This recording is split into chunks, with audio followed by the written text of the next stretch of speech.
L'article 36 du Code de l'enfant, devoir d'éduquer l'enfant, Oui. ça se décline en deux autres volets. Oui. À ce titre, ils ont le devoir de respecter en toutes circonstances l'intérêt supérieur de l'enfant. Oui. Ensuite, d'assurer les conditions de vie indispensables à l'épanouissement de l'enfant dans les limites de leurs aptitudes et capacités financières. Oui. On ne peut pas demander à un parent modeste d'offrir un palais à son enfant, d'offrir une chambre climatisée à son enfant, Oui, de lui offrir du beurre, du fromage Oui, tous les non, jours, mettons. comme certains enfants, mais de pouvoir nourrir l'enfant, de pouvoir faire en sorte que dans tout acte posé, que l'intérêt de l'enfant prime. Et quand on parle de l'intérêt de l'enfant, par exemple, dans l'éducation de l'enfant, lorsque celui-ci fait l'objet de discernement et que vous voyez que c'est un enfant qui comprend les choses, il faut l'associer à tout ce qui le concerne. Et souvent devant les juridictions, dans les procédures de divorce ou de garde d'enfants, quand l'enfant a 8, 10 ans, 12 ans, le juge le convoque pour l'écouter. Ce n'est pas que le juge suit nécessairement la volonté de l'enfant, mais le juge écoute l'enfant. Ouais. Et le code de l'enfant aujourd'hui permet également aux enfants de saisir tout à fait. Directement l'autorité judiciaire compétente pour dire voilà, mes parents ont manqué de telle chose, de telle chose.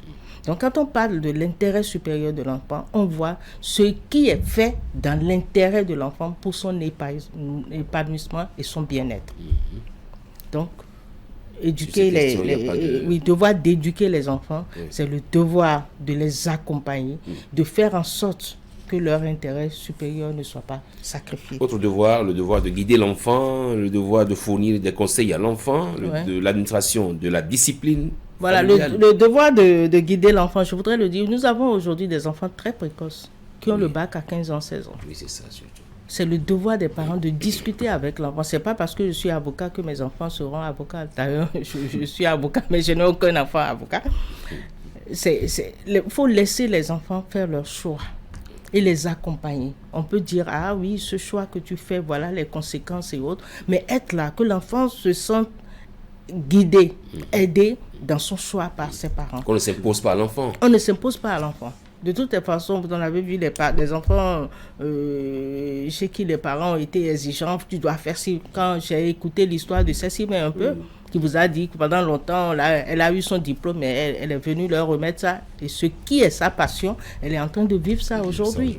Moi, je crois que les parents donnent la vie, mais il faut entretenir cette vie-là, en tenant compte, et je vais me répéter, de l'intérêt supérieur de l'enfant. Oui. Par rapport à l'administration de la discipline familiale.